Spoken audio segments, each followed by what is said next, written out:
Salam, hər birinizi xoş gördük. Bu videoda 11 may 2025 tarixində magistr üzrə keçirilmiş imtahanın suallarından, yəni 59-cu sualdan etibarən sualların izahını vermiş olacağım. 59-cu suala baxsaq, anaqramla bağlı bir sualdır. Diqqətlə baxsaq, fizioloq, filoloq, psixoloq, e, astronom, insan anlayışlarıdır. E variantı isə ekologiya, təbii ki, fərqlənən variant. 60-cı suala baxdıqda isə bu ardıcıllıq sualıdır. Belə bir sual tipi əvvəlki qəbullarda düşüb. Deməli 0,5-dən, yəni ox işarəsi burada varsa, bunu bilməlisiniz ki, 0,5-dən gəlməlidir 4-ə. Burada düzdür, 4-ə vurmaya da oxşuyur, amma daha doğrusu 8-ə. 8-ə vurmaya da oxşuyur, amma təbii ki 8-ə vurmayıb burada. Biz burada görürük ki, 4-dən 11-ə gəlmək üçün 2-yə vurub üstünə 3 gələ bilərdi. Həqiqətən də 0,5-i də biz 2-yə vurub üstünə 3 gəlsək, 4 alınır. 4-ü 2-yə vurub üstünə 3 gəlsək, həqiqətən də 11-i alıram. 11-i də 2-yə vurub üstünə 3 gəldikdə, həqiqətən də 25-i almış oluram.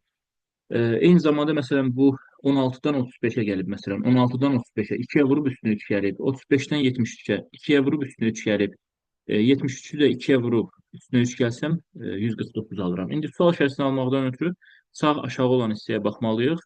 Yəni 11,5-dən gəlir 26-ya. Təbii ki, bu da 2-yə vurmadır. 2-yə vurduqda 23 edir. Onun da üstünə 3 gəlsəm, həqiqətən də cavabı alıram. Və burada da 26-nı 2-yə vurub üstünə 3 gəlməliyəm. 2-yə vurub üstünə 3 gəlsəm, 55 cavabını almış oluram. Və 55-i də biz götürüb 2-yə vurub üstünə 3 gəlsək, həqiqətən də 2-yə vurduqda 110, üstünə də 3 gəldikdə 113 cavabını alırıq bu hissədə.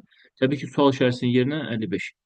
Növbəti sualımız ardıcıllıqla bağlı sualdır. Burada biz artmaları görə bilərdik rahat. Yəni 7-dən 3-ə vurub, burada 5-i 2-yə vurub, burada belə çıxır ki, 7-ni 1-ə vurub 7 alıb. Və burada biz digər yanaşmaya baxsaq, burada da həmçinin görsənir. 63-ü elə bil ki, 5-ə vurduqda. Və burada bundan əvvəlkilərə baxsaq, yəni ikili ardıcıllıq var burada. Həm 1 çıxır burada, sonra burada 2 çıxır, burada 3 çıxır. Yəni 1 çıxır, sonra 1-ə vurur, 2 çıxır, sonra yenə 2-yə vurur, 3 çıxır, 3-ə vurur. Bu dəfə nə çıxmalıdır? 4 çıxmalıdır, 17 almalıyam və sonra 4 çıxıb nə etməlidir? 4-ə vurmalıdır. Həqiqətən də 17-ni mən 4-ə vursam 68, yenə də 5 çıxıram.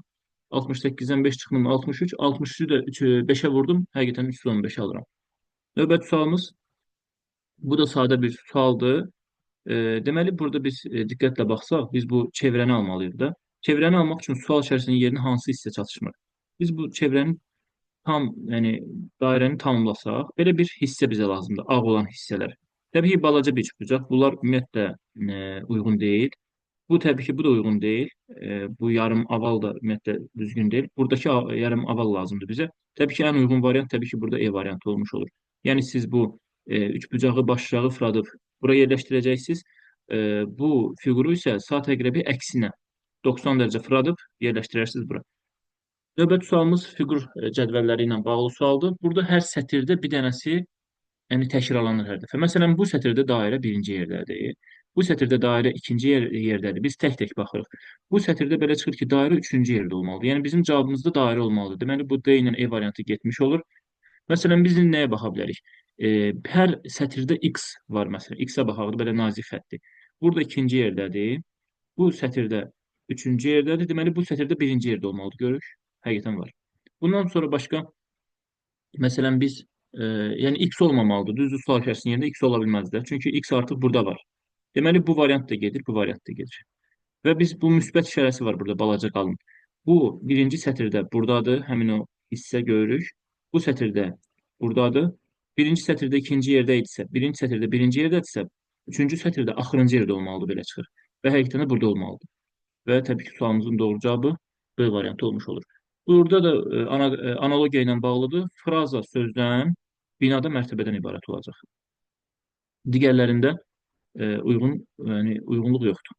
Növbəti sualımız burada operatordur, qeyri-aşkar operatora aiddir. Sadəcə siz burada operatorun, yəni dairənin işini tapmalısınız. Yəni nə iş görür? Bir çıxa da bilər, bölmək əməliyyatı da ola bilər. Biz əslində qalsa biz burada baxsaq, e, biz bu 15 ilə 3-ə baxdıqda, 12 ilə 3-ə baxdıqda əslində qalsa görsənir ki, burada bölmə işarəsi, yəni bölmə əməliyyatı olmalıdır. Həqiqətən biri 1-ə böləndə 1 edir bu mötərizənin içi. Bu biri də götürüb bu 1-ə böldükdə 1 edir. Yəni burada dairənin işi bölmədir, yəni. Bölmə əməliyyatı aparırıq. Yəni bölmə işarəsi sadəcə.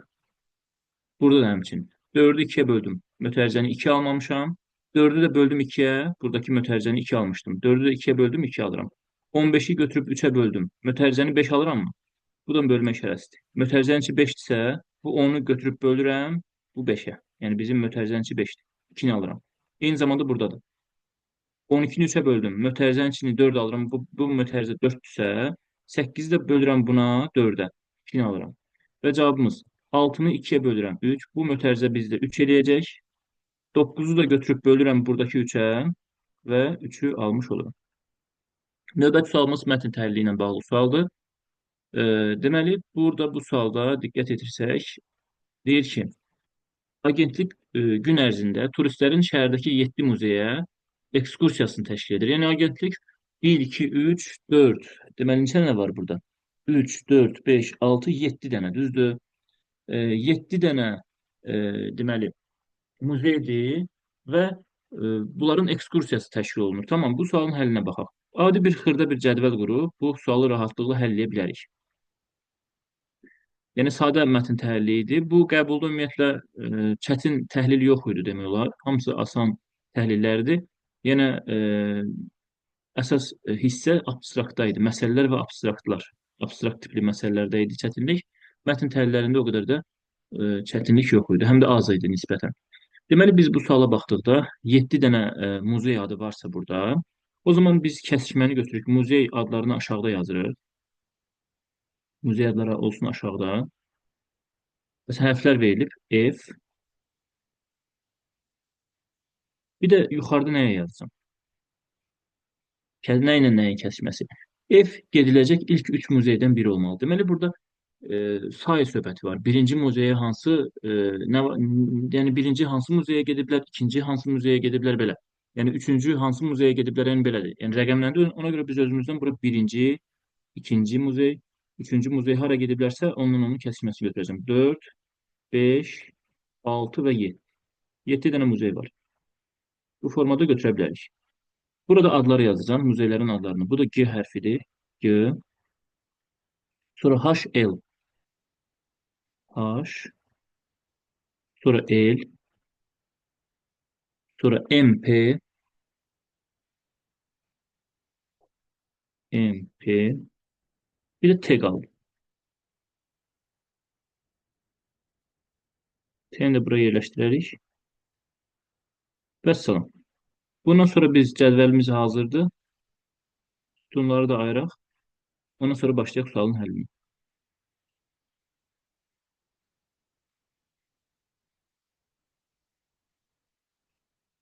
Deməli, burada deyir ki, F gediləcək ilk 3 muzeydən biri olmalıdır. F haqqında məlumat verir.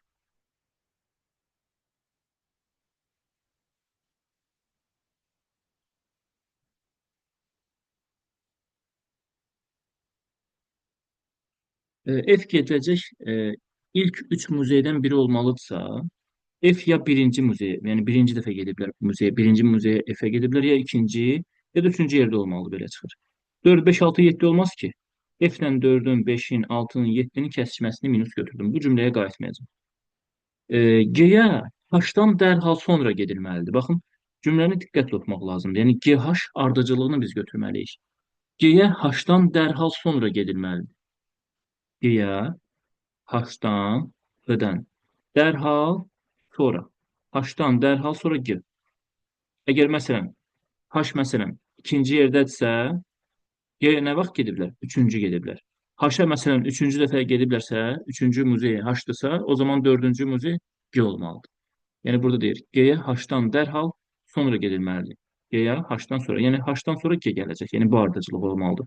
Buradakı ardıcılığa görə. Ona görə bu cümləyə də qayıtmaya bilərəm.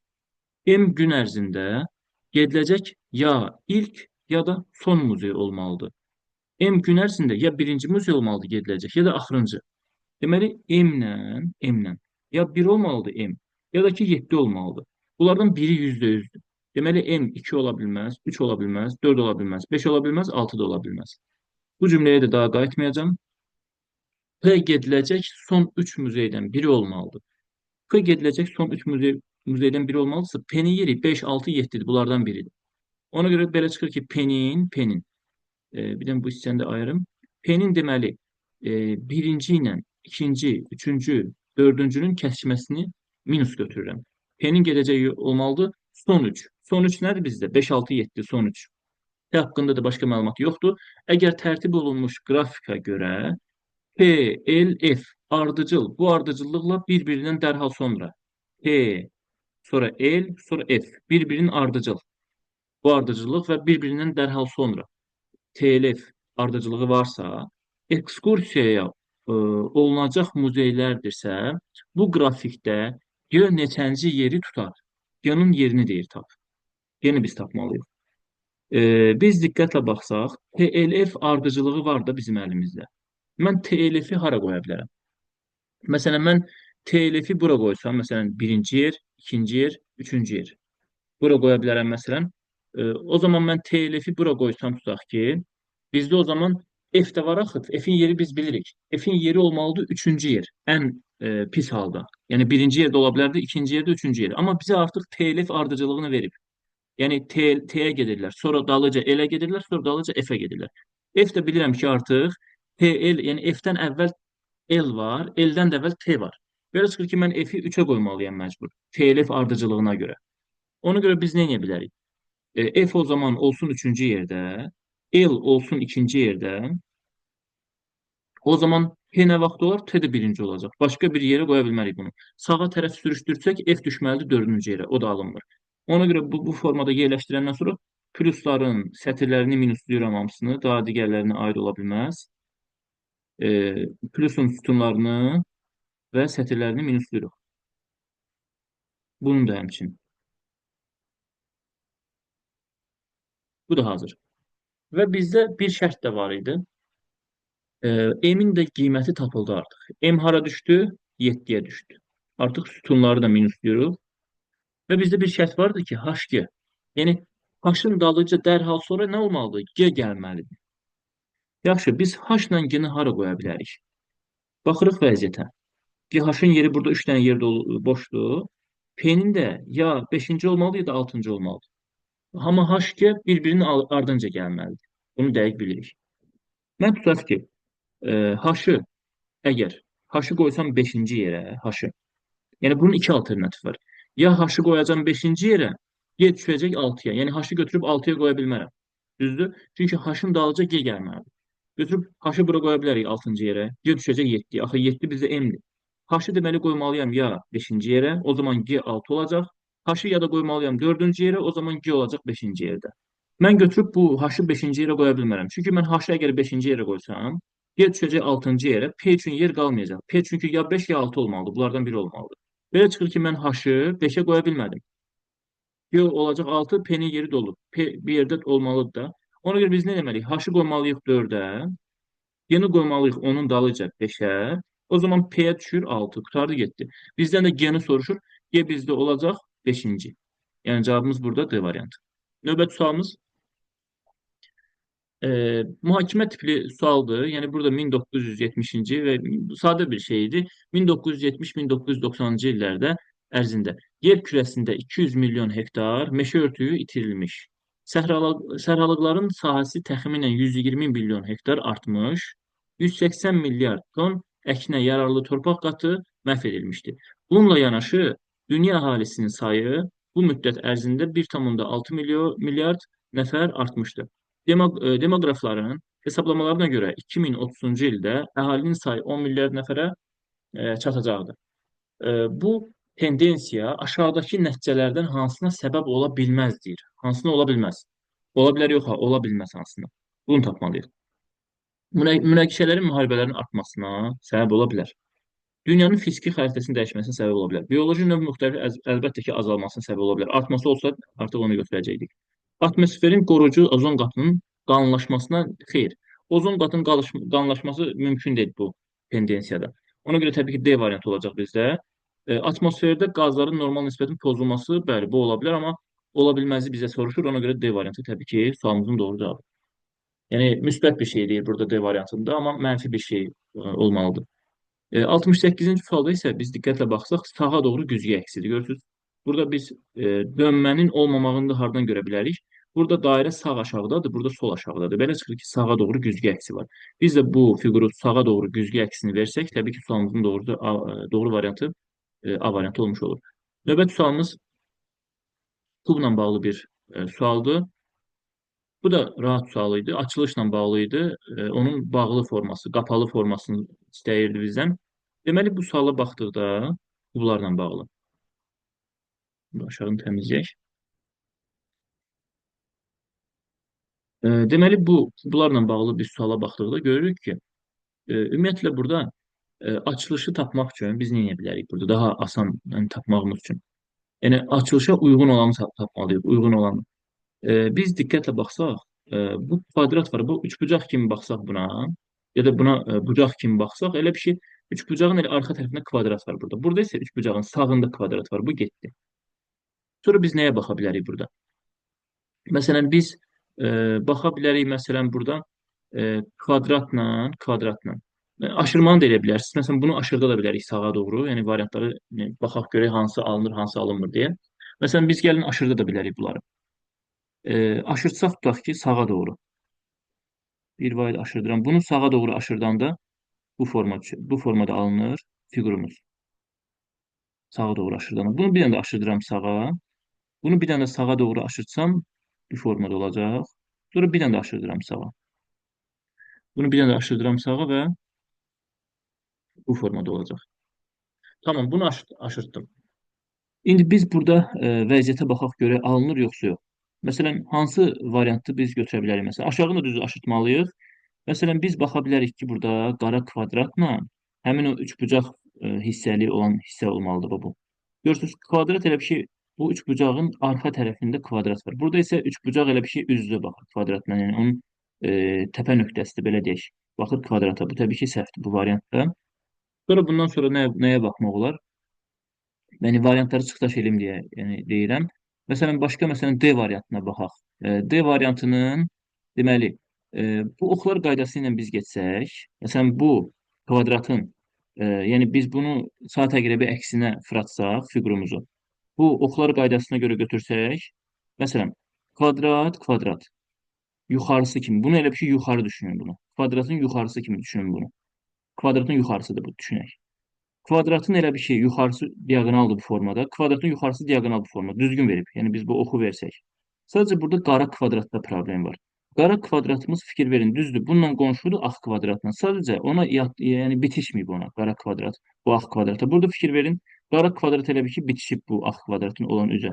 Burada isə uzaqdadır görürük. Ona görə D variantı ümumiyyətlə doğru deyil. Bundan başqa nəyə baxaq? Məsələn biz burada A variantına məsələn baxaq. A variantında məsələn bunu görmək üçün düzdür biz bunu aşırda da bilərik. Bu qara kvadrat olan, balaca kvadrat olan üzü istəyirsiniz aşıraq bunu. Sağa doğru aşırdanda bu artıq tərsinə dönür də bu formada dönməlidir. Bunu sağa doğru aşırtsaq, gəlib bura düşür.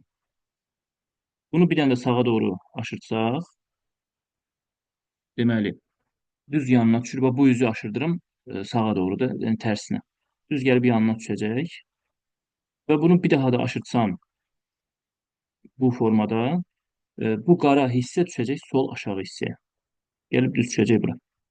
Və biz artıq ümumi vəziyyətə baxsaq, deməli, biz belə də edə bilərik də. Bu kvadrata əslində qalsa belə də baxa bilərik. Məsələn, bu ağ kvadratın yanında balaca qara kvadratımız var. Görürük yəqin ki, ağ kvadrat bitişib belə bir şey qara kvadratı. Burada əslində qalsa uzaqdır. Bunu belə də götürə bilərik, aşırmanı da götürə bilərik.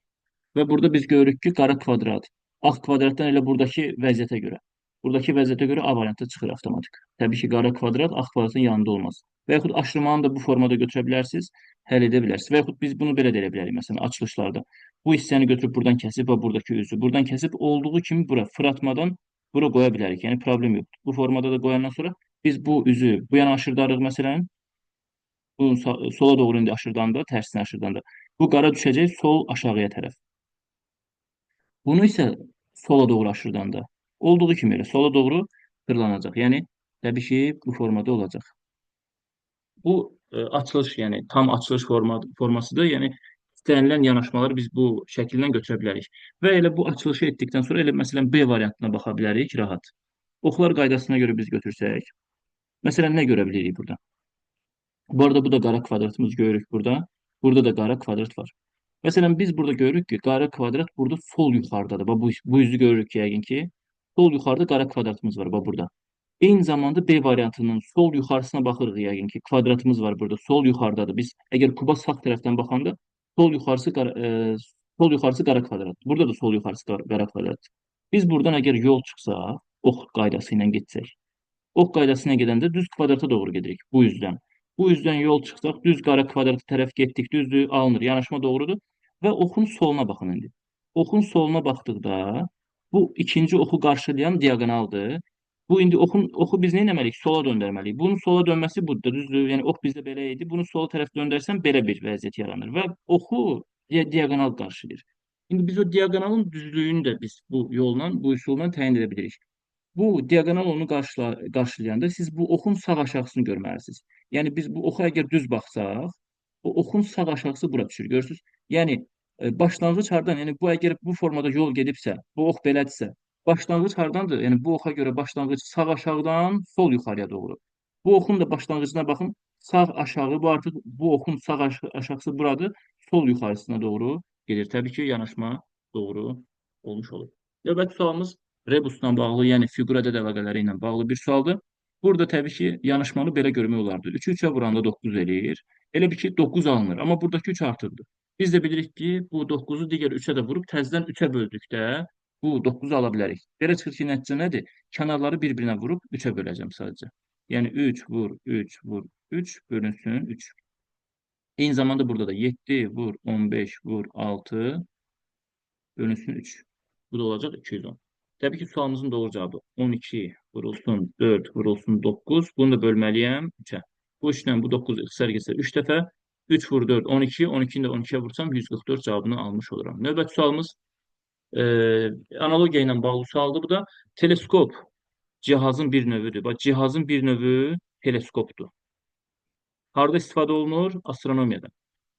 Ədviyyatın bir növü istiotdur. Həmin istiot harda istifadə olunur? Bura yazılmalıdır.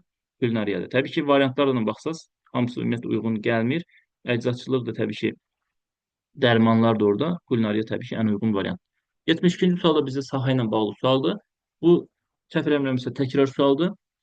Deməli, bu suala biz baxsaq, şəkildə ABCD düzbucaqlısı bərabər ölçülü kvadratlardan təşkil olunur. A-dan B-yə qədər məsafə bizdə verilib. AB bərabər 22. Yəni buradan buraya kimi məsafə 22-dir. Biz xanalara baxsaq 1, 2, 3, 4, 5, 6, 7, 8, 9, 10, 11. 11 dənə xana varsa, belə çıxır ki, hər xana nə qədər düşür hər xanaya? 2 düşür hər xanaya belə çıxır. Və biz ümumi götürsək hər xana 2-dirsə, bir dənə kvadratın sahəsi bizdə 4-dür, bilirsiniz. 1 olsaydı bir kvadratın sahəsi 1 olardı. Əgər 2 olduğuna görə hər bir kvadratın sahəsi 4 olmuş olur. Yaxınlaşdırdığım sualı bir-bir həll edək. Məsələn, biz bu fərq yoxdur. İstənilən yollardan istənincə rahatsa həll edə bilərsiniz. Bunu 2 ilə bölsək, bura 0-dan 5 edir. Biz istəyirsiniz bunları kvadratlara da bölə bilərik, fərqi yoxdur. Məsələn, bu 1 eləyir, bu da 1 eləyir. Bunu da 2 ilə bölsək kvadrat kimi. Bir, daha doğrusu 1 yox. Bir dəqiqə. Biz hər bir xananı 2 götürdüyümüzə görə, hər xana 2 daxı bizə. Bir kvadratın sahəsi 4 eləyirdi. Bu da kvadratın yarısı olduğuna görə bu 2 olacaq artıq. Bu 4, bu da 4, bu da 4, bu da 4. Düşürəm biraz aşağı və bu arada biz diqqət yetirsək, sağ tərəf sol tərəfə bərabərdir. Sadəcə bu 2 dənə hissə çıxmaq şərti ilə. Yəni siz bu sağ tərəfi tapıb 2-yə vurarsınız, üstünə də axırda bu 2 dənə kvadratı gələ bilərsiniz. İndi gəldik bu hissəyə, burada qalmışdıq. Bunun da sahəsi, bu balaca yarım üçbucağın sahəsini 2 götürə bilərəm. Və biz bunu üçbucaq kimi ayırsaq, artıq üçbucaq görsənir. Üçbucaq bu tərəfi 2 dənə xana deyil, həmin 2 dənə xanaya biz 4 veririk. Bu xana isə bizdə 3 dənə xana olduğuna görə digər tərəfi, buna da 6 veririk. 6-nı da bu 4-ə vursam 24. Bunu da 2-yə bölməliyəm, 12 oldu bu üçbucağın sahəsi. Sonra gəldim, biz bu üçbucağa baxsaq, bu üçbucaq da eyni boydadır. Bir tərəfi 2-dir, yəni 4 olacaq bir tərəfi, digəri də 3 xana, yəni 6 olacaq. Eyni zamanda bu da olur 12. Bunu biz 3 yerə bölsək, hər biri 4 edir. Sonra bu balaca üçbucağa baxsaq, bu balaca üçbucağın bir tərəfi 1, yəni 2 sayılır. Digər tərəfi 3 olduğuna görə 6 sayılır. 6-nı da siz 2-yə vurub 2-yə bölsəz, bunun sayısını 6 tapmış olursunuz. Və eyni zamanda bu üçbucaq da bizdə həmin o üçbucaq boydadır, fikir versək. Bir tərəfi 2-dir, digər tərəfi 6-dır. Bunun da sayısı 6 olur. Gəlin biz bunları birinci toplayaq, axırda bunu da həll edərik. Yəni bunları biz toplasaq, 2, bu da 8, 10 elədi. Bu da 8, 18, bu da 12, 30, bu da 2, 32, bu da 12, 44, bu da 6, 50, bu da 12, 62, bu da 6, 68. Hələ üstə nəsə gəlməliyəm. Bax bu hissə, bu balaca boynuz kimi bir şey var. Bax, bunu tapmalıyıq. Yuxarının hissəni silirəm indi. İndi o hissənin tapılması qaydasına baxaq. Biz bu hissəni çərçivəyə alsaq, o balaca buynuz kimi bir şey. Məsələn, istəyirsiniz bunu biz belə də edə bilərik. Məsələn, trapesiya kimi də çərçivəyə ala bilərik. İstəyirsiniz bunu düzbucaqlı formatında, yəni düzbucağın içinə də sala bilərik, hesab edə bilərik. Yəni problem yoxdur. Biz bunu tapmada bu rəngli hissəyə baxmırıq heç bir şeyə. Biz bu hissəni tapmaq üçün düzbucağlının sahəsinə baxsaq 6-dır, digəri 4-dür. 24. Bu düzbucağlının sahəsidir. 24-dən çıxacam nəyi? Bu ağ hissəni görürük yəqin ki, bu artıqları. Bu buynuzdur, nədir? Bundan əlavə şey bizdə bu üçbucaqdır. Bir də buradakı böyük üçbucaq var, balaca üçbucaq var, belə bir şey. Qara da içində daxil olmaqla təbii ki. Bu iki dənə hissənin sahəsini tapıb toplayıb çıxacam 24-dən, yerdə qalır bu rəngli hissə. Birinci biz bu hissənin sahəsinə baxsaq, bu üçbucağın sahəsi bir tərəfi 4-dür, digər tərəfi 6 sayılır. 4 vur 6 bölü 2, təbii ki 12 edir. 24-dən 12 çıxmalıyam. Əlavə olaraq bir dənə də şey çıxmalıyam. Bax bu hissəni. Bu üçbucağın da sahəsini çıxmalıyam. Bax bu üçbucağı görürük yəqin. Bir tərəfi 2 dənə xana 4 sayılır. Digər tərəfi yenə 2 xana 4 sayılır. 4-ü 4-ə vurub 2-yə bölsəm 8 alıram. Yəni biz 24-dən 12 çıxılsın da 8. Yəni 24-dən çıxmalıyıq 20. Yəni 4. Belə çıxır ki, balaca hissənin sahəsi 4 edir. Üstə gəldə, yəni bu bayaqdan hesabladıq, bu hissənin hamısını hesabladıq, 68 eləmişdi. Balaca boynuzu da tapdıq, 4 elədi və 72 oldu bu hissənin sahəsi. Yəni sağ tərəfi 72 tapdıq. Tamam. Gəldik şimdi biz nəyə? Biz əgər sağ tərəfi 72 tapmışıqsa, bax bu hissədən söhbət gedir. Bu iki dənə xanaya dəyməmişik hələ. Buraya kimi hamısını 72 tapmışıq. Belə çıxır ki, buradan bu yana da hamısı 72 edir, belə çıxır. Düzdür? 72-ni yəni 2-yə vururup 144 alırıq. 144-ün də üstünə hər bir xanada nə oldu bizim hər bir xananın sahəsi? 4, bu da 4. Yəni 8-də gəlirəm 144-ün üstünə. Yəni 152 sualımızın cavabını almış oluruq. Növbəti sualımız anaqramla bağlıdır yenə. Bu dəfəki anaqramlar asan idi həqiqətən də. Neptun, e, deməli, Yupiter, Saturn, Venera, bu da kosmos. Təbii ki, fərqlənən variant. Növbəti sualımız 74-cü sual. Biz burada baxsaq, deməli, hesab əməlləri ilə bağlı, yəni şifrəli əməllərlə bağlı sualdır. Aynen D-nin cəmini soruşur. D-dən C çıxıblar, baxın diqqətlə. D-dən C çıxıb, D almışam. Burada heç bir şərt də verməyib bu arada. Şərtdə bəzən verir. Deyir ki, bir-birindən fərqli və sıfırdan fərqlidir. O zaman biz sıfır qoya bilmirik. Əgər şərt vermirsə, o zaman biz nə etməliyik? Düzdür, bir-birindən fərqli olmalıdır normalda. Amma sıfırı da verə bilərik, yəni belə hallarda. Amma şərtdə sıfır, yəni sıfırdan fərqli deyirsə, biz artıq sıfır verməməliyik. Bu sualda baxdıqda D-dən C çıxıb D alıbsa, bu necə ola bilər ki? Məsələn, 2-dən 1 çıxaram, 2-ni necə ala bilərəm ki?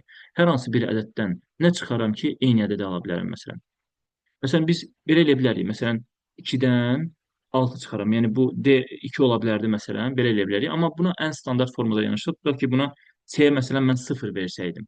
Tutaq ki, C-nin qiyməti 0 olsa, ən birinci standart qayda. Hələ borc teması olmasın. Yəni 2 olsun, bu 6 olsun, bu 2 olsun, belə eləmirik. Ən standart qayda birinci bunu yoxlamalısınız. Standart qayda alınmasa keçirsiniz borc, yəni borc olan yola. Yəni D C-dən borc alacaq, yəni C böyük olacaq o zaman D-dən. Birinci bu adi standart qayda. Biz D-dən 0 çıxmışıq, D almışıq.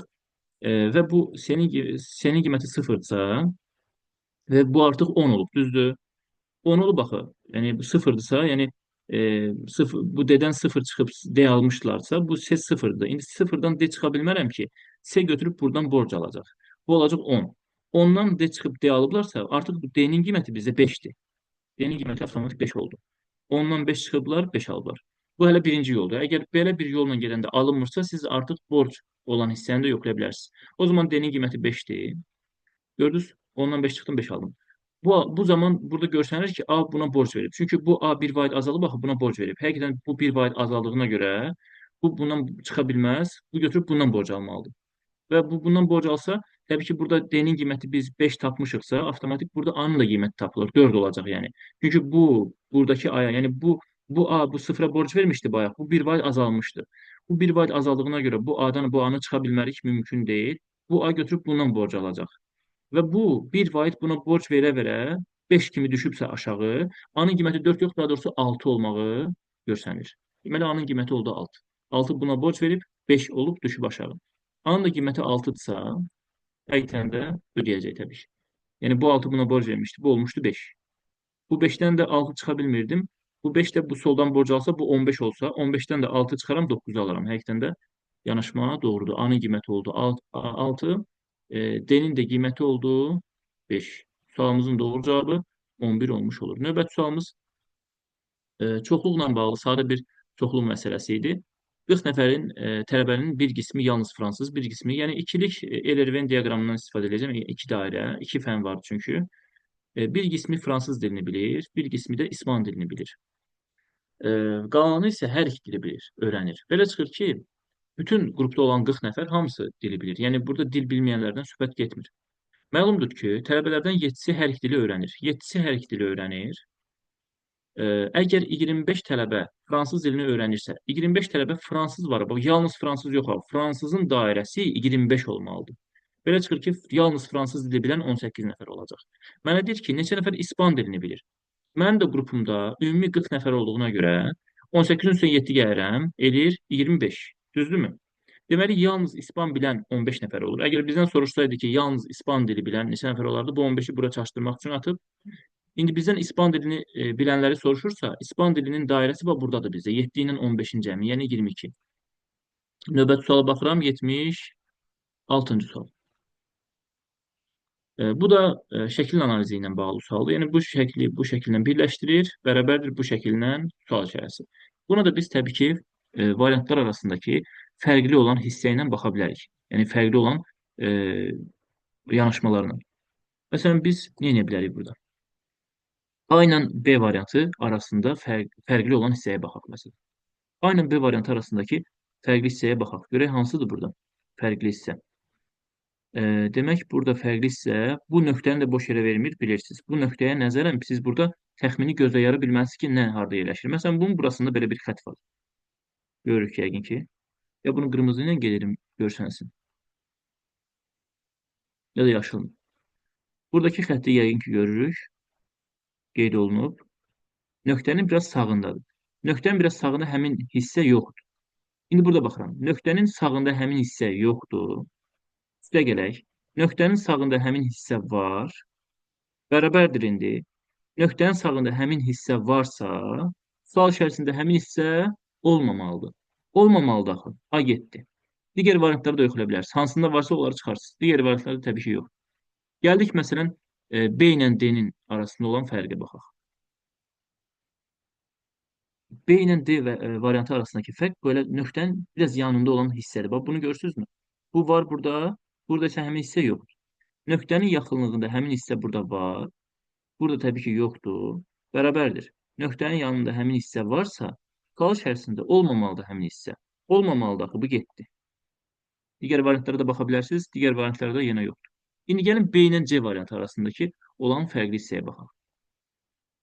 Məsələn, B ilə C variantı arasındakı fərqli hissə bizdə deməli, bu nöqtənin, məsələn, yaxınlığına baxın. Yaxınlığında yoxdursa, o zaman uzaqlara baxın. Uzaqlara baxanda görürük ki, bunlar arasındakı fərqli hissə nədir bizdə? Nöqtənin elə bir ki, bir balaca yuxarı sağında. Bax, bu hissədə görürük ki, burada heç nə yoxdur, amma buradakı nöqtənin burasında həmin hissə var, balaca bir hissə. Baxıram indi. Yəni gözləyəri siz görməlisiniz ki, harda yerləşir həmin bu hissə. Nöqtənin biraz yuxarı, biraz sağında, eyni məsafədə olmalıdır. Görürsünüz, həmin məsafə buradadır bizdə. Görürük ki, yəqin ki. Burada var, burada təbii ki, olmamalıdır. Bərabərdir. Nöqtənin burasında həmin hissə yoxdur. Fikir verin, belə bir şey yoxdur. Eyni bir şey lazımdır axı bizə, yoxdur elə bir şey. Deməli, bu olmalıdır bizim cavabımızda. C variantı getdi. Fikir verin, E variantında da həmin hissə var təbii ki. İndi gəlin biz E ilə B variantı arasında olan fərqli hissəyə baxırıq. E ilə B variantı arasında. E ilə B variantı arasındakı fərqli hissəyə baxsaq, elə nöqtənin bir balaca sağında belə bir xəttin olmamağıdır burada. Burada isə nöqtənin bir balaca sağında belə bir xətt verib bizə. Görürük ki, yəqin ki, burada da baxırıq həmin yerə. Nöqtənin bir balaca sağında xətt yoxdur. Üstə gələk. Nöqtənin bir balaca sağında həmin xətti görürük ki, yəqin ki, burada var həmin xətt. Bərabərdir. Nöqtənin bir balaca sağında həmin xətt yoxdursa, sual içərisində həmin xətt olmalıdır. Nöqtənin bir balaca sağında həmin xətt olmalıdırsa, deməli cavab E yox, təbii ki, B variantı olmuş olur. Növbəti sualımız 77. Belə sual tiplərində yenə təbii ki, biz ədədlərin, rəqəmlərin cəmini yoxlamalıyıq. 23, 16, 30, 55 kimi də yoxlaya bilərsiniz və yaxud siz bunları bu alınmayanda təbii ki, tək-tək toplayarsınız rəqəmləri. Məsələn, bu 5-dir, bu 7-dir, bu 10-dur, bu da 3-dür. Bunların hamısını biz toplasaq, 25 olduğunu görürük. Buranı toplasaq, bu 12-dir, bu 5-dir, bu 4'tü, bu da 4'tü. Bunların da hamısını biz toplasaq yenə 25 olduğunu görürük. Təbii ki, biz bunları 5, 3, 4, 2, 1, 7, 3'də toplasaq 25 olacaq və bunu toplayanda 6, 5, 9, 5, 9, 14, bu da 6, 20 edir. Təbii ki, sual içərisində rəqəm cəmi 5 olan hissə lazımdır. Rəqəm cəmi 5 olan hissə də bizdə A variantı olmuş olur. Növbəti sualımız deməli 78-ci sualda arıçı yarmarkaya tam doldurulmuş 4, 15, 25, 40, 100 və 150 litrlik qablarda ümumi həcmi 536 litr olan 11 qab bal gətirir. Fikir versək, arıçı yarmarkaya tam doldurulmuş. Bax, bu qablar olmalıdır. 1, 2, 3, 4, 5, 6 dənə. Yəni hərəsindən bir dənə qab olmağı %100'dür. Çünki həmin qablar var bizdə 6 dənə. Deməli biz bu sualda nə edirik? Sol tərəfi təmizləyim. Deməli biz burada birinci ilkin olaraq bizə verilən qabları tam doldurmalıyıq, hazır eləməliyik. Yerdə qalanını isə axtarıb tapmalıyıq. Görəsən necə olacaq?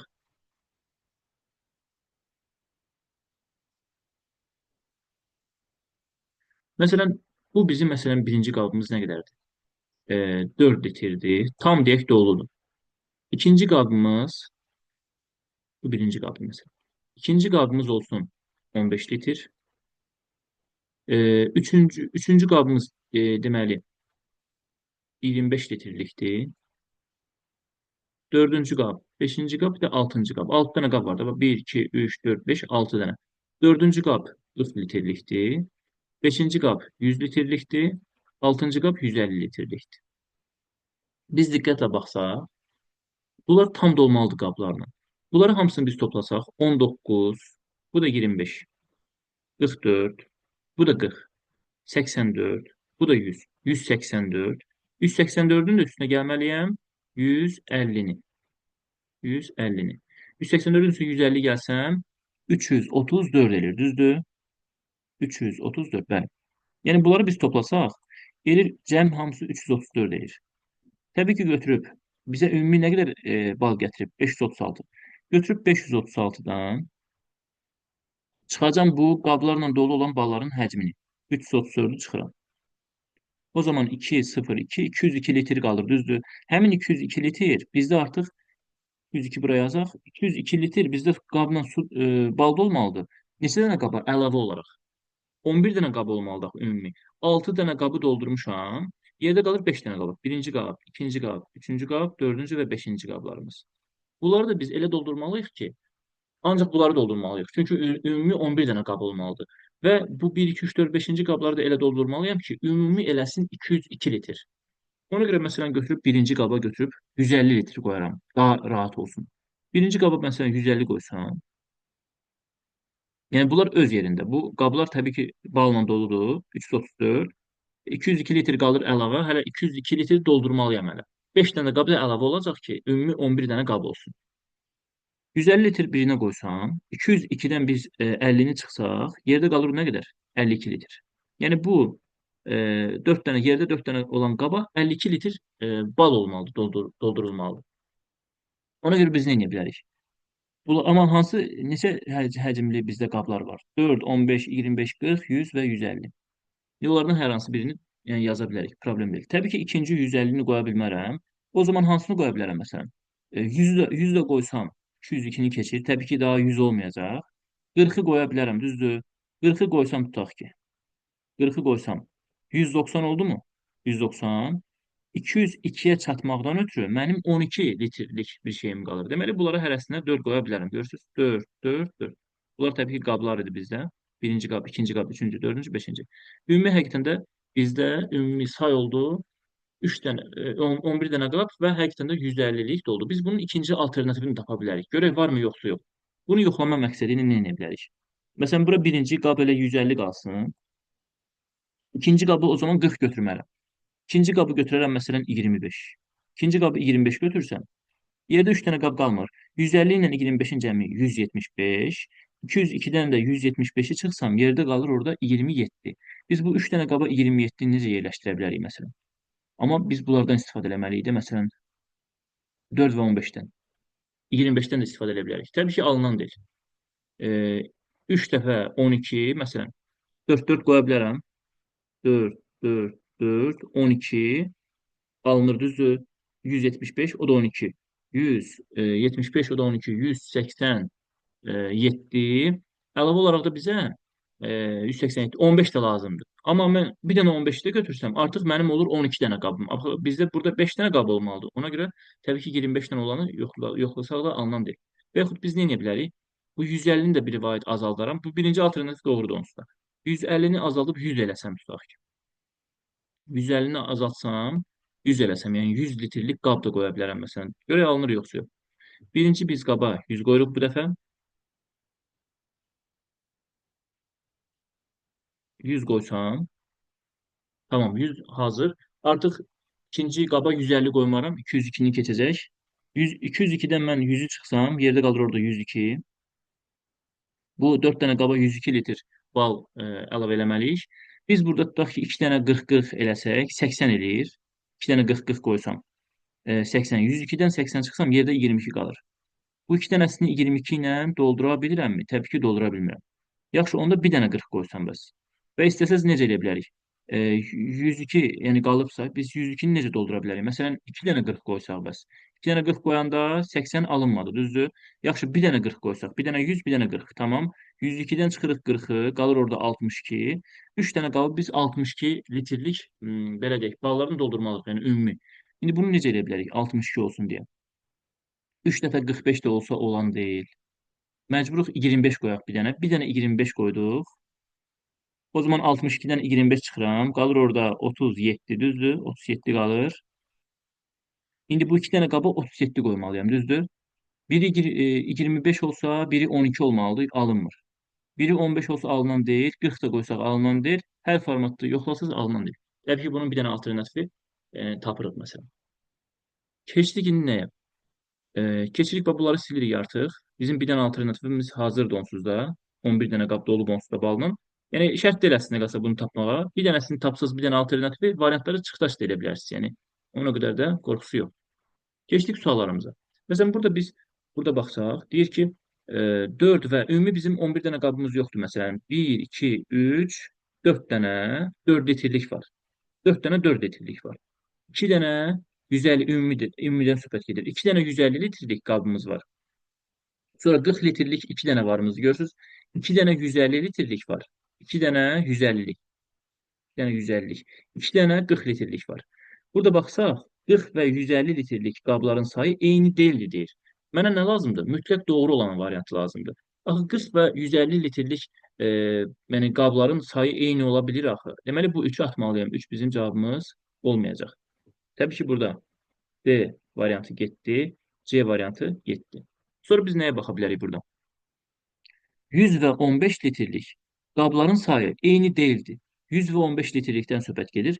15 litrliyə baxsaq, bir dənə 15 var. Görürük yəqin ki, başqa yerdə 15 yoxdur. 100 litrliyə baxsaq, bir dənə də 100 var. Deməli, belə çıxır ki, 100 litr və 15 litrlik qabların sayı eyni ola bilir. Deməli, 2 də çıxdı. 2 də cavabımız olmayacaq. 2 çıxacaqsa bu da getdi. Bu da getdi. Cavabımız təbii ki 1, 4, 6. Bu formada yoxlaya bilərsiniz təbii ki. Digər variantları da təbii ki düzgün götürə bilərik. 150 və 25 litrlik qabların birlikdə sayı 150 və 25. 150 bir dənə, bir də 25. 150 2 dənə 150 oldu. Yəni deməli 150 bizdən 2 dənədir. Bir də 25 litrlik deyir. 25 litrlik bizdə bir dənədir. 150 bizdə 2 dənə, 25 bir dənəsə ümumi olduğu say 3. 150 və 25 3 dənə oldu. Litrlik qabların birlikdə sayı 4 və 100 litrlik qabların birlikdə sayı ilə eyni deyil deyir. 4 və 100 litrlik. 4 və 100 litrlik qablara baxsaq 1, 2, 3, 4 dənə 4 litrlik var. Bir dənə 100 litrlik var. Ümumi say oldu 5 dənə. Təbii ki, bunların sayları eyni deyil. Bu 3 dənədir, bu 5 dənədir. Deməli, bu eyni deyildir deyir axı. Deməli, bu doğru variantdır. Dördüncüsünə biz baxsaq, 15 və 40 litrlik qabların sayı eyni deyil. 15 və 40. 15 bir dənə, 40-dan 2 dənədir. Təbii ki, eyni deyil. Görürük. 40-dan 2 dənə, 15-dən bir dənə. 15 və 40 litrlik qabların sayı eyni deyil. Təbii ki, eyni deyil. Bu ən yaxşı, yəni halda siz bu variantları çıxdaş eləmək, yəni yolu ilə getsəz daha dəqiq olar. Çünki birdən əgər alternativli bir şey olsa, 2-3 dənə yolu, yəni 2-3 dənə cavab alınan bir sual olsaydı, artıq siz bu yolla getsəz, bir dənə hissədə alınırsa, o demək deyil mütləq doğrudur. Ona görə ən yaxşı hal bayaqki haldır. Yəni səhv olanları çıxırsınız, 2-3-ləri çıxırsınız. Ən yaxşı hal budur, ən etibarlı təbii ki, yol budur. İmtahanda siz yəni bir dənə alternativlə eləsəz, yəni bu sualın 2-3 dənə alternativi ola da bilərdi. Yəni o mənada səhvlik yəni ola bilər. Ona görə ən yaxşı halda variantları çıxdaş eləmək lazımdır. Ən yaxşı budur. Növbəti suala baxırıq. 79-cu sual. Bu sualda baxsaq 3 bacı İradə, Nətəvan və Sevil eyni otaqda əyləşiblər. Bunu da biz üstəgəl plus-minus cədvəli də qura bilərik və yaxud da ki, adi məlumat cədvəli də çəkə bilərik. Məsələn, bu olsun adlar olan hissə, adlar. Bu olsun, deməli, biri toxuyur, hərəkət deyək də buna, hərəkət. Yəni biri neynir? Toxuyur, digəri çay içir, biri də televizora baxır. Digəri isə, deməli, onlardan biri universitet oxuyur, ikincisi həkim işləyir, üçüncüsü isə məktəbdə oxuyur. E, Peşə mi yazaq, yoxsa məşğuliyyət yazaq? İstəyirsiniz məşğuliyyət yazaq. Məşğuliyyət. Sağ tərəfdə düzəcəm onların adlarını. Və təbii ki, nə iş görürsə, nə hərəkət edir və nə ilə məşğulsa onları yazacağım. Bu da adlardır. Hərəkət də nə iş görür? Odur. Məşğuliyyət də yəni ixtisasda, yəni ixtisas deyək, peşə deyək. Yəni nə işləyir, harda oxuyur belə.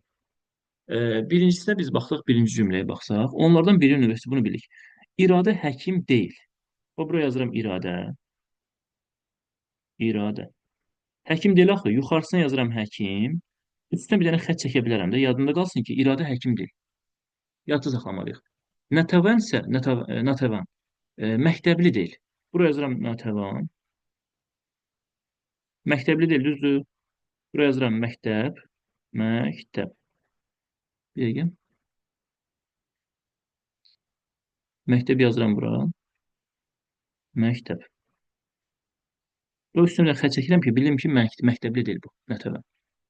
Natəvanı da bildik. Növbəti həkim televizora baxmır.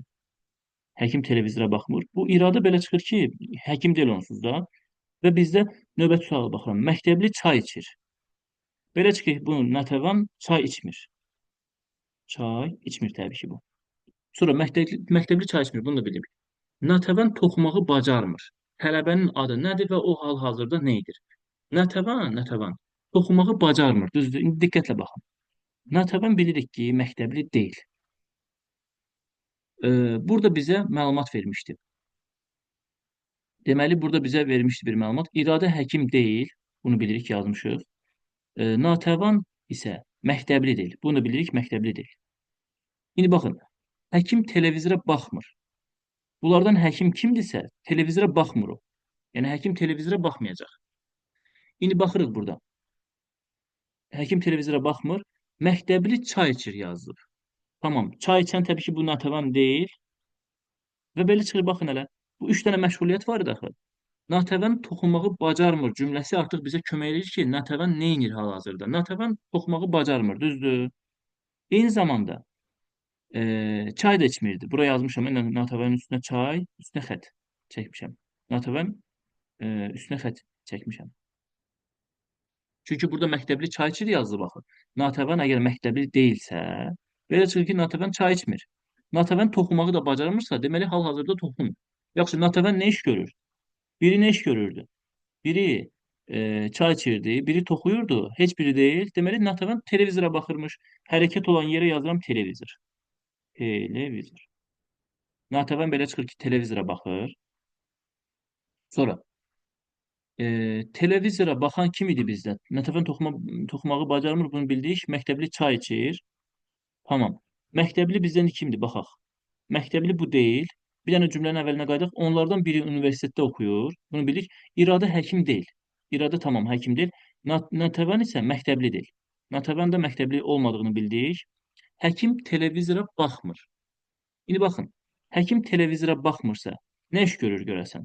Həkim televizora baxmır. Yazdı burada. Həkim televizora baxmır. İndi iradə belə çıxır ki, həkim deyilsə, belə çıxır ki, həkim televizora baxmır da axı. İradə belə çıxır ki, televizora baxmır. Vəssalam. İradə televizora baxmırsa, iradə nə iş görür?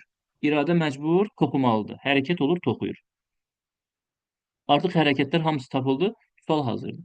İradə toxuyur. Natəvan televizora baxırsa, yerdə qalan orada kim idi üçüncüsü? Bizdə üçüncü Sevil'di. Sevil belə çıxır, nə iş görür? Sevil bizdə çay içəcək. Sevil çay içir və yenə qayıtsaq əvvələ. Biz burada görürük ki, deməli, həkim televizora baxmır. Yəni, həkim televizora baxmırsa, məktəbli çay içir. Artıq məktəbli tapılır kimdir? Çay içən. Deməli, Sevil bizdə məktəblidir. Məktəb. Bunu da bildik. Və biz baxsaq görürük ki, həkim televizora baxmır yazdı. Həkim ya bu Natəvandır, ya da ki bu iradədir. Əgər həkim televizora baxmırsa, Natəvan həkim ola bilmir. Həkim avtomatik düşür iradənin payına. Həkim. O zaman belə çıxır ki, deməli, Natəvan neynir? Həkim deyil, məktəbli deyil, universitet oxuyur, belə çıxır. Və burada bizə deyir ki, tələbənin adı nədir? Tələbə də bilirik ki, universitetdə oxuyur. Yəni tələbə burada artıq Natəvan olur. Məktəbli tələbə olmur yəni. Ona görə tələbənin adı soruşur. Natəvan tələbədir. Və həmin tələbə Natəvanı soruşur. Nə edir? Nədir? Və o hal-hazırda nə edir? Tələbənin adı nədir? Tələbənin adı Natəvan və o nə edir? Televizora baxır. Sualımız oldu A variantı. Növbəti suala baxırıq. 80-ci sual. Biz burada tərəflərin sayına da baxa bilərik. Yəni hər formada biz uyğunluğu görə bilərik. Və burada biz oxları görəndə, ox əgər belə deyilsə, yəni bu şəkildən bu şəkili almağı tələb eləmir əslində qalsa bir növ. Ona görə də biz nə edə bilərik? Boş xətt veribsə biz ümumi əlaqəyə baxmalıyıq. Tərəflərin sayı burada 4, burada 5. Tərəflərin sayı 9 edir. Burada 3, burada 6. Tərəflərin sayı 9 elədi. 9, 9 bərabərdir. Burada 5, burada 4, elədi 9. Burada 3, burada 6, bu da elədi 9. 9 yenə 9-a bərabərdir. Burada 5, burada 3, 8 elədi. Burada 6, burada 4, artıq burada uyğunluq pozuldu. Burada 8, burada 10 oldu. Amma siz bu ümumi cəmlərə baxsaydınız, 18, 18, 8 burada 10. Yəni 18. Hamısı elə bil ki 18 edir. Bura 8-dir. 5, 5. Bu da 10-dur. Həqiqətən yenə 18. Cəmlər hamısı 18-dir. 6, 4, 10. Deməli bu sual içərisinin yerinə tərəf sayı və yaxud bucaq sayı hamısı bir yerdə 8 olmalıydı. Ona görə sualımızın doğru cavabı A variantı olmuş olur. Növbəti sualımız sanki şifrə sualına bir növ oxşuyur. Yəni biz burada rəqəmləri tapmalıyıq. Nədən neçədənədir? Biz ümumi, məsələn, dairələrdən başlaya bilərik. Məsələn, biz baxa bilərik ki, burada dairə 1, 2, 3, 4 dənə dairəmiz var. Həmin dairə ya birinci yerdədir, ya axırdan ikinci yerdədir, ya da ən axırıncı yerdədir. Burada da baxsaq, 4 dənə dairə var, görürük. Bu ortaqları biz götürsək, deməli burada birinci yerdə 4 yox. Burada da 4 yoxdur. Deməli axırıncı yer. Bu dairənin yeri buradır bizdə. Görürsünüz, dairənin yeri bizdə axırıncı olanlardır. Axırıncı olanlar bizdə dairədir. Bunu gördük artıq. Və biz burada yazsaq, axırıncı yerə. 4 dənə dairə olduğuna görə ən axırıncı rəqəm bizdə 4 olmalıdır. Buna görə bu variant getdi, bu variant getdi. Sonra biz nəyə baxa bilərik? Məsələn, burada biz baxaq çəngəllərin sayına. Çəngəllər bizdə burada 1 dənə, 2 dənə, 3 dənə çəngəlimiz var. Düzdür burada? 2 dənə çəngəl var. 1, 2, 3. Burada 3 olanlar baxırıq. Həm burada var, həm burada, həm burada var. Burada çəngəllərin sayına baxsaq, 1 dənə, 2 dənə, 3 dənə, 4 dənə çəngəlimiz var. Burada 4 olan bu 3 dənə ortaqlardan biri burada var, 4 dənə görürsünüz. Deməli çəngəllərin sayı buradadır. Bu Ç hərfi yazın bura. Çəngəl olan yer bizdə burada olacaq. Üçüncü yerdə. Çəngəllərin sayı burada 3 dənədir. Bura yazacaq təbii ki çəngəl. Və çəngəllərin sayı bizdə üçüncü yerdədirsə, bir dənə çəngəl, 2 dənə çəngəl, 3 dənə, 4 dənə çəngəl. 4 dənə çəngəl varsa, deməli həmin çəngəllərin sayı üçüncü yerdə olmalıdır. Üçüncü yerdə 4 rəqəmi olmalıdır. Üçüncü yerdə 4 rəqəmi olmalıdırsa, 2 variant uyğun gəlir. D variantı getdi. Üçüncü yerdə 4 deyil. Bundan sonra biz nəyə baxa bilərik? Hər hansı fiqura baxa bilərsiniz. Məsələn, biz baxaq burada qaşıqların sayına. Qaşıqların sayına biz baxsaq, görərik ki, bunları istəyirsiniz silək, çaşdırmasın. Qaşıqların sayına baxanda, deməli, bir dənə qaşıq, iki dənə qaşıq, üç dənə qaşıq. Təbii ki, burada üç dənə qaşıq var. Üç dənə qaşıq. Burada neçə dənə qaşıq var? Gəlin biz buna baxaq indi. Burada qaşıqların sayı. Bir dənə qaşıq, iki dənə qaşıq, üç dənə qaşıq. Üç dənə qaşıq var. Burada da üç dənə qaşıq var. Ortaq üçləri biz götürməliyik. Ortaq üç bizdə ikincilərdir. Fikir versək, ikinci olan hissə bizdə ortaq üçdür. Bax, ikincilər. Deməli, qaşıq bizdə ikinci olan yerdir. Deməli, burada da qaşıqların sayı 1, 2, 3 dənə qaşığımız var. 3 dənə qaşıq varsa, ikinci yer nə olmalıdır? 3 olmalıdır. Düzdür, 3 dənə qaşığımız var. İkinci yer 3 olmalıdır. Həqiqətən də burada hər iki variant düz gəlir. Yenə yaxşı, başqa bir şeyə baxaq. Məsələn, biz burada baxa bilərik, məsələn, bu lampanın. Bu oldu, bu ikinci qaşıq oldu. Lampanın sayına baxaq. Bir dənə lampa, iki dənə lampa, üç dənə lampa, dörd dənə lampa. Dörd dənə lampa varsa, bu görəsən birinci yerə uyğun gəlir, yoxsa bu axırdan ikinci yerə uyğun gəlir? Burada lampalara baxaq. Bir dənə lampa, iki dənə lampa, üç dənə lampam var. Üç dənə lampa varsa, burada birinci yer bir dənə boş qalıb. Deməli, bu lampaların yeri birinci yerdir. Lampaların yeri birinci yerdir. Lampanın yeri birinci yerdirsə, bir dənə lampa, iki dənə lampa var. Deməli, lampaların sayı 2-dirsə, deməli, birinci rəqəm 2 olmalıdır. 2 ilə başlamalıdır. Təbii ki, burada cavab A variantı olmuş olur. Keçdik növbəti sualımıza. Burada rəqəmlərin hasili 6-ya bərabər olan